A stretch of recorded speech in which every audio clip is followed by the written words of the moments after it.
अगर आप भी वर्किंग प्रोफेशनल हैं तो जरूर अलार्म लगाकर सोते होंगे, क्योंकि आपको रोज की तरह वहीं 10 से 6 की जॉब पर जाना है। ये ख्याल आपके मन में जरूर आता होगा कि कितना अच्छा हो अगर इस रूटीन जॉब से छुटकारा मिल जाए और हमें हर महीने सैलरी का इंतजार न करना पड़े। लेकिन क्या किया जाए, घर चलाना है, जिम्मेदारियां हैं और ढेरों जरूरतें भी हैं, इसलिए काम से छुट्टी नहीं मिलेगी। पर अगर हम आपको ऐसा रास्ता बता दें जिसकी मदद से आपको पैसा कमाने के लिए काम करने की चिंता न करनी पड़े, तो अब आप कहोगे कि ऐसा हो सकता तो दुनिया में कोई काम ही क्यों करता। पर यकीन मानिए, वीडियो को आखिर तक देखकर आप भी कहेंगे कि ऐसा हो सकता है। दूसरे कई वीडियोस की तरह हम आपको ये नहीं कहेंगे कि जल्द से जल्द पैसा बचाना और इन्वेस्ट करना शुरू कीजिए, अपना बजट बनाइए, फिजूल खर्ची मत करिए। इतनी बेसिक बातें हर कोई समझाता है। सब जानते हैं कि आने वाले कल के लिए पैसा बचाना जरूरी है। लोग अपने अपने तरीकों से बचत करते भी हैं, लेकिन बस इतना ही काफी नहीं है। आपको सबसे पहले फाइनेंशियल एजुकेशन की जरूरत होती है ताकि आप इन्वेस्टमेंट का सही फैसला कर सकें।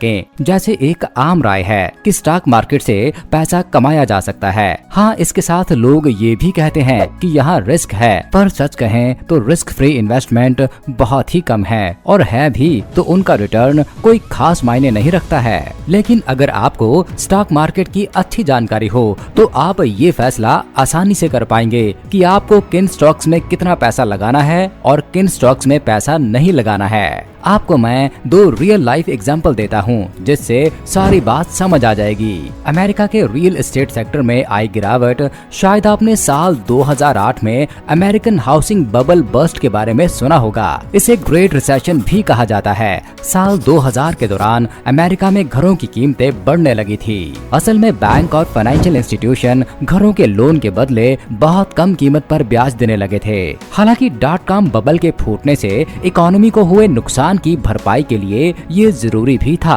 लोगों को ये काफी फायदे का सौदा लगने लगा। लोग घर खरीदकर उनके बदले लोन लेकर अपनी जरूरतें पूरी करने लगे। जिनको जरूरत नहीं थी उन्होंने भी प्रॉपर्टी में पैसा लगाना शुरू कर दिया, खास तौर पर तब जबकि लोगों ने हाल ही में .com बबल को फूटते देखा था। साल 2006 आते आते प्रॉपर्टी की कीमतें अपने पीक पर थी। बैंकों की लापरवाही कह लीजिए कि प्रॉपर्टी की कीमत से ज्यादा का लोन भी दे दिया गया। इसमें लो क्रेडिट स्कोर वाले लोग भी शामिल थे। लेकिन फिर ऐसा समय आया कि लोग लोन चुका नहीं पाए। इस तरह धीरे धीरे प्रॉपर्टी की कीमतें भी गिरने लगी। जिनको मार्केट और इस सेक्टर की जानकारी थी वो समय रहते एग्जिट कर गए। फिर भी लगभग आधी जनता नुकसान की चपेट में आ गई। बताया जाता है कि प्रॉपर्टी की कीमत रातों रात 20 से 60% तक से भी ज्यादा गिर गई थी। यानी आपने 1 लाख का घर खरीदा और वो 50,000 से भी कम का रह गया। इस तरह का हाउसिंग क्राइसिस यूके, पोलैंड और हंगरी जैसे देशों को भी निगल चुका है। अब देखते हैं जापान के स्टॉक मार्केट में क्या हुआ था। साल 1980 आते आते जापान एक बड़ी अर्थव्यवस्था बनकर उभरा था। उसने अमेरिका को बराबर की टक्कर दे रखी थी। अमेरिकी बाजारों में जापानी सामान की भरमार थी। अमेरिकन ऑटोमोबाइल सेक्टर में जापान का 30% से ज्यादा कब्जा था और दुनिया के दूसरे देशों के साथ भी ट्रेड जोरों पर था। एक एवरेज जापानी की आमदनी लगभग 20,000 अमेरिकन डॉलर तक पहुंच गई थी, जो कि उस वक्त के पर कैपिटा जीएनपी में दुनिया का हाईएस्ट लेवल था। ब्याज दरें कम होने की वजह से मार्केट में कैश लिक्विडिटी ज्यादा थी और लोग धड़ाधड़ निवेश कर रहे थे। निके ने 15 सालों में 900% की ग्रोथ दिखा दी थी। दिसंबर 1999 में जापान का स्टॉक एक्सचेंज 39,000 पार कर गया। लेकिन इसी दौरान बैंक ऑफ जापान ने नई ब्याज दरें लागू की और मार्केट एक साल में 50% बैठ गया। आज भी निके इस लेवल पर नहीं जा पाया है। आज इस वीडियो को बनाते हुए भी निके 32,000 के आसपास चल रहा है। इस वजह से इतने बड़े पैमाने पर और लंबे समय तक चलने वाला लॉस हुआ है कि इस वक्त को लॉस्ट डिकेड्स कहा जाता है। भले ही इसके पीछे ढीली सरकारी पॉलिसीज और बैंक ऑफ जापान की नजरअंदाजी वाला रवैया जिम्मेदार रहा रहा हो, पर भुगतान तो लोगों को ही पड़ा। ये उदाहरण हर देश के स्टॉक या रियल एस्टेट मार्केट में मिल जाएंगे। इसलिए जरूरी है कि आप खुद को फाइनेंशियल तौर पर अच्छी तरह एजुकेट करें, क्योंकि तब भी एक्सपर्ट्स लगातार लोगों को आगाह कर रहे थे। जिन लोगों को इन मामलों की समझ थी, उन्होंने समय रहते एग्जिट करके बचाव कर लिया, पर बहुत सारे लोगों को नुकसान उठाना पड़ा।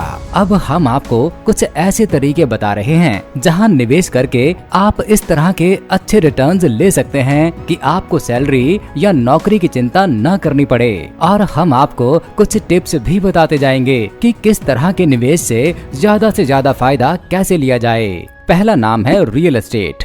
जरूरी नहीं कि आपके पास बहुत बड़ी रकम होनी चाहिए। आप कोई प्लॉट ले सकते हैं, कोई स्टूडियो जैसी जगह या फिर एक छोटी दुकान जितनी जगह। इन तरीकों से भी अच्छी आमदनी हो जाती है। रियल एस्टेट में निवेश करके भी आप बाकी रियल एस्टेट इन्वेस्टर से ज्यादा पैसा कमा सकते हैं। जैसे मान लीजिए आपने इन्वेस्टमेंट के लिए कोई घर खरीदा, अब वो घर तो खाली पड़ा है, लेकिन आप EMI देते जा रहे हैं, तो ये कौन सी समझदारी है? आप घर किराए पर लगा दीजिए, आराम से EMI निकलती रहेगी और आपके ऊपर बर्डन भी नहीं आएगा। मैंने तो बहुत से ऐसे लोग भी देखे हैं जो घर खरीद कर भी कहीं और किराए पर रहते हैं। पता नहीं इसके पीछे कौन सा लॉजिक है, पर आपको इससे बचना चाहिए। अगर आपकी प्रॉपर्टी इस तरह की है कि उसे रेजिडेंशियल की जगह कमर्शियल पर्पस के लिए इस्तेमाल किया जा सके, तो आपको यही तरीका प्रेफर करना चाहिए, क्योंकि किसी भी कमर्शियल लीज का किराया ज्यादा होता है। लेकिन इसके लिए अपने शहर के म्युनिसिपल कॉर्पोरेशन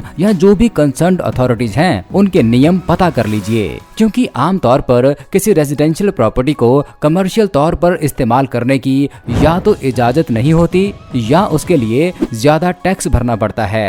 अगला तरीका है किसी बिजनेस में इन्वेस्ट करना। आज की तारीख में किसी बिजनेस का ओनर बनने के लिए ये बिल्कुल जरूरी नहीं है कि आप खुद ही उस बिजनेस को चलाएं। मान लीजिए आपने किसी फास्ट फूड चेन की फ्रेंचाइजी ली, पर आपसे कहा जा रहा है कि किसी ऐसी जगह दुकान खोलो जहां पहले ही उस कंपनी के 2-3 आउटलेट हैं। तो ऐसे में आपके सामने तगड़ा कंपटीशन और लो सक्सेस चांस बन जाएंगे। मजे की बात यह है कि स्टॉक मार्केट में इन्वेस्टमेंट भी एक तरह से किसी कंपनी की ओनरशिप में हिस्सेदारी बनाना ही है, लेकिन इसे हम आगे अलग से कवर कर रहे हैं। अगला इन्वेस्टमेंट है गोल्ड। अगर इन्वेस्टमेंट के लिए गोल्ड खरीदना है तो बेहतर ये होगा कि आप गोल्ड कॉइन खरीदें, क्योंकि इनकी मेकिंग कॉस्ट जेवरों से काफी कम होती है। इस वजह से रीसेल करते हुए फायदा रहता है। पर इससे भी अच्छा तरीका है कि आप पेपर गोल्ड या डिजिटल गोल्ड खरीद लें। एक तो इसमें सुरक्षा की कोई चिंता नहीं रहती, दूसरा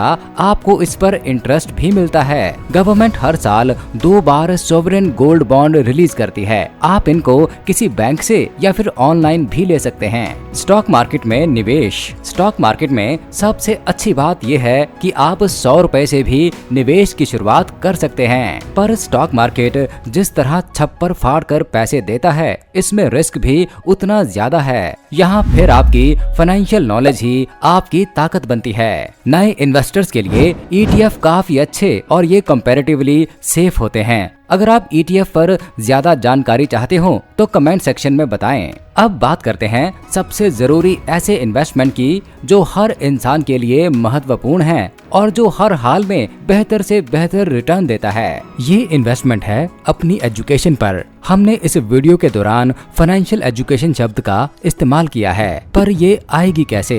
पैसे का नहीं, अपने समय का निवेश करना है। आप खुद को जितना ज्यादा अप टू डेट और नॉलेजेबल रखेंगे, आपको पैसों से जुड़े फैसले लेने में उतनी ज्यादा आसानी होगी। दोस्तों, हमारी पूरी कोशिश होती है कि आप तक सही और पूरी जानकारी पहुंचाई जाए जो आपको कुछ सीखने और तरक्की करने में मदद करे। अगर हमारा काम और मेहनत पसंद आए तो चैनल को सब्सक्राइब करिए और वीडियो को लाइक और शेयर जरूर करिए। डिस्क्रिप्शन बॉक्स में हमने कुछ जरूरी लिंक्स दिए हैं, उसे भी जरूर चेक कीजिए। आपसे अगले वीडियो में मुलाकात होगी।